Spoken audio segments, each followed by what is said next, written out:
Imagine you're walking through your office, or a hospital, or even an empty shopping mall, and suddenly you're no longer there. You take one wrong step, maybe just for a moment, and you find yourself in a strange, vast, and unsettling space that really shouldn't exist. A place where the walls are this sickly yellow, the floor is covered with damp, moldy carpet, and the fluorescent lights buzz in a way that grates on your nerves.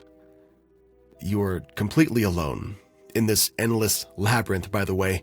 It's a maze of identical, empty rooms stretching as far as the eyes can see. This is the Backrooms. It's a concept that's not new by any means, but one that I've been glued to ever since its inception. On that weird and mysterious lonely post on 4chan. It's a concept that's haunted the collective imagination of the internet for years. But here's the thing. The Backrooms aren't inherently dangerous or scary. There's no overt monsters, no physical threats. In fact, the Backrooms, as they originally appeared, were just an empty, unremarkable room, captured in a photo, that the creator called the complex. So, why are they so terrifying now? Well, the unsettling truth is that the Backrooms are only scary because we want them to be. They started as a blank canvas upon which we project our deepest fears, our anxieties, and even our curiosities. Today, you and I are going to explore the Backrooms from this perspective, not just as a location of horror, but as a reflection of the human psyche, a space that we have chosen to fear. We'll dive into the origins of the concept, the collaborative lore that's shaped it, into this unsettling phenomenon that it is today, and what the future holds for the Backrooms now that the location of its original photo has been found. Could this discovery affect its mystique at all? Or will the fear persist, fueled only by our need to believe in the unseen? Let's step into the Backrooms and see why we choose to fear what lies within. The story of the Backrooms begins, as so many modern legends do, with an anonymous post on the internet. In May of 2019, an image of an eerily familiar yet unsettling empty room was posted on 4chan's paranormal board. The accompanying text was simple but chilling. You've heard it before. If you're not careful and you no-clip out of reality in the wrong areas, you'll end up in the Backrooms, where it's nothing but the stink of old, moist carpet, the madness of mono yellow, the endless background noise of fluorescent lights at maximum humbuzz, and approximately 6 million square miles of randomly segmented, empty rooms to be trapped in. It was this description, paired with the image, that captured the imaginations of users across the internet. The phrase "no clip," borrowed from video game terminology, refers to the act of passing through walls or objects, as if reality itself has glitched, allowing someone to slip into an unintended space. In this case, that space is the Backrooms, a seemingly infinite, oppressive labyrinth that exists outside of our own reality. At first glance, there's nothing inherently terrifying about the concept. It's just an empty, bland room. Yet, there's still something so profoundly unsettling about it. The room feels familiar, like it's a place you've been before, maybe in a dream. But it's also wrong. There's an overwhelming sense of isolation and claustrophobia. This is where the power of the Backrooms lies. It takes something ordinary and twists it just enough to make you and I feel uneasy. The fear comes not from what's there, but from what could be there. This is a key point to understanding why the Backrooms are scary. The fear is entirely in our minds. There's no monster chasing you. There's no immediate threat. It's the possibility of danger. The endless, oppressive space that invites your imagination to fill in the gaps. And this is where the backrooms thrive. Because the unknown is a powerful tool for horror. As with many internet phenomenon, the backrooms grew through collaborative storytelling. After the initial post, users across various forums began to contribute their own interpretations of the backrooms. Some imagined that the space was inhabited by terrifying, otherworldly creatures. Others envisioned that it's a kind of purgatory where lost souls wandered aimlessly, forever searching for an exit that doesn't exist. This collaborative effort mirrors the development of other internet-based horror like the SCP Foundation or Slender Man. The SCP Foundation, like the Backrooms, began with a single post and expanded into a massive community-driven project where users create and share stories about anomalous entities and objects. Both SCP and Backrooms rely on the central shared concept that invites countless variations and interpretations too, making them feel more like living, evolving mythologies than just simply, static narratives. In the Backrooms, the narrative possibilities are nearly limitless. The rooms themselves are a blank canvas, and the fear that they generate comes from the contributions of countless users who've added their own layers of horror. Some entries describe entire levels of the Backrooms, each with its own unique architecture, its hazards, and its entities. One popular interpretation is the existence of hostile beings, known as entities that lurk in the shadows of certain levels, just waiting to prey on unwitting travelers.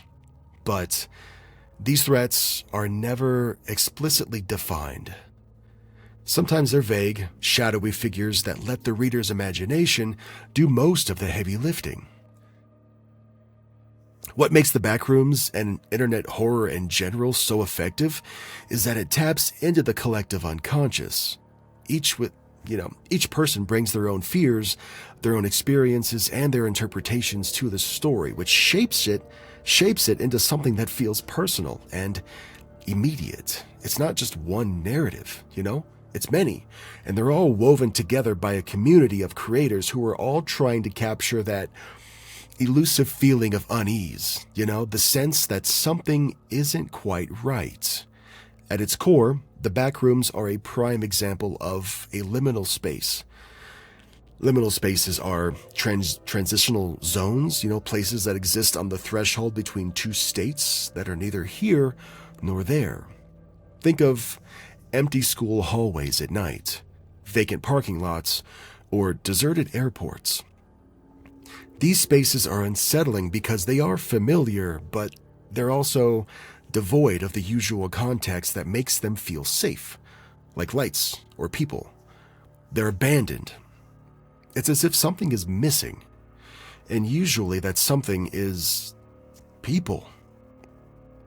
This concept of liminality is key to understanding why the Backrooms are so unnerving. It's not just the endless repetition of yellow walls or buzzing lights that make the Backrooms so unsettling. It's the feeling that you shouldn't be there. It's a place between places, where normal rules simply just don't apply. You've stepped out of reality, and there's no clear way back.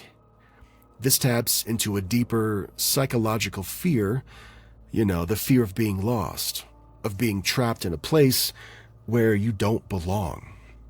The familiarity of the Backrooms make them feel like a place that you've seen before, maybe in a dream or a forgotten memory, but it's their vast emptiness and repetition that creates this sense of disorientation. It's the dissonance between familiarity and alienation that makes the Backrooms so dang effective as a horror setting. We fear the Backrooms not because of what they are, but because they evoke a sense of profound Isolation. The fear that you're lost in a place that shouldn't exist. We see this concept of liminal spaces used in other media too, in films like Stanley Kubrick's The Shining. The empty, winding hallways of the Overlook Hotel create this sense of unease and claustrophobia. The endless corridors go on forever, trapping the characters in a space that feels simultaneously vast and suffocating too. Similarly, in David Lynch's Twin Peaks, there's scenes that are set in the mysterious Red Room. It's a liminal space that exists outside of time and reality. Like the Backrooms, these spaces are disorienting. They're filled with strange and unexplainable phenomenon, and they evoke a feeling that something isn't quite right. In the Backrooms, there's no clear threat. There's just space. Endless, disorienting space. And that's where the horror lies. The Backrooms aren't scary because they're filled with monsters or danger. They're scary because they're empty. They force us to confront the unknown, to imagine what could be lurking just beyond our sight. In May of 2024, 4 people from Discord would eventually find the real location of the original Backrooms image from a photo taken back in 2003 by using something called the Wayback Machine. Now, it's my understanding that it's actually an RC car raceway, which was above a hobby town somewhere in Oshkosh, Wisconsin. Now, while this revelation demystified the image, it also raised an important question. Will this discovery impact the mystique of the Backrooms? Will knowing the mundane origin of the photo reduce the fear that it generates? Well, for some fans, the discovery might indeed dampen the fear. I mean, part of what makes the Backrooms so compelling is this sense of mystery. The idea that this strange liminal space exists outside of our known reality. Knowing that it's just an office space found on some real estate listing website from over 20 years ago might take away some of the magic, making it harder to suspend our disbelief. But, for others, the discovery might not matter at all. I mean, after all, the Backrooms have evolved far beyond just this one single image. As you and I know now, there are a sprawling, collaborative universe with countless levels, entities, and little tiny universes all in their own. The original photo may have sparked the concept, but it's the lore and the contribution of the community that have made the Backrooms what they are today. This is why the Backrooms will likely continue to thrive, even with the original photo's discovery. The fear they evoke isn't tied to the image itself. No, it's tied to the idea of the Backrooms, the endless space that exists just outside of our reality. As long as there are people willing to contribute to the lore and add new layers to the mystery and terror, the Backrooms will remain a potent source of fear for many years to come. Ultimately, the Backrooms are only as scary as we choose to make them.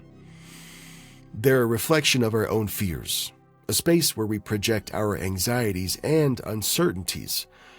The Backrooms don't need monsters or overt threats to be scary. No, they're scary because they are empty. They force us to confront the unknown and to imagine what could be lurking just out of sight. This is the power of the Backrooms and why they continue to captivate so many people. They tap into something primal, something deep within our psyche that's afraid of being lost, of being alone, of being trapped in a place where the normal rules don't apply. And that fear is something that we bring with us. Just as with other horror settings like Silent Hill or the Overlook Hotel again, the real horror of the Backrooms is all psychological. Isolation, disorientation, being in a place where you don't belong. It's a fear that we carry with us into the space, filling it with our own insecurities and our own anxieties. We want the backrooms to be scary because they allow us to confront these fears in a safe and controlled environment. The backrooms are a canvas, and we, you and I, are the artists painting them with the horrors of our own minds. The backrooms represent something more than just a creepy internet meme. They're a reflection of our collective imagination. They're a place where we can explore the boundaries of reality and fear. They're only scary because we want them to be. Because we need a space where we can confront the unknown and all of its terrifying glory. As the lore of the backrooms continues to grow, fueled by the contributions of the community, they'll remain a potent symbol of the fear that lies just beyond the edges of our understanding. The original photo may have been found, but the true power of the backrooms lies not in the image itself, but in the stories that we tell about them. So, the next time you find yourself imagining what could be lurking in the endless halls of the back rooms, remember, the fear that you feel is something that you bring with you. The back rooms are only as scary as you want them to be. And maybe that's what makes them so terrifying. Thanks for listening to this episode. I look forward to seeing you in the next one. I tried to make the lighting look yellow behind me, but getting yellow to show up on camera is a lot harder than I thought. I hope you like the red.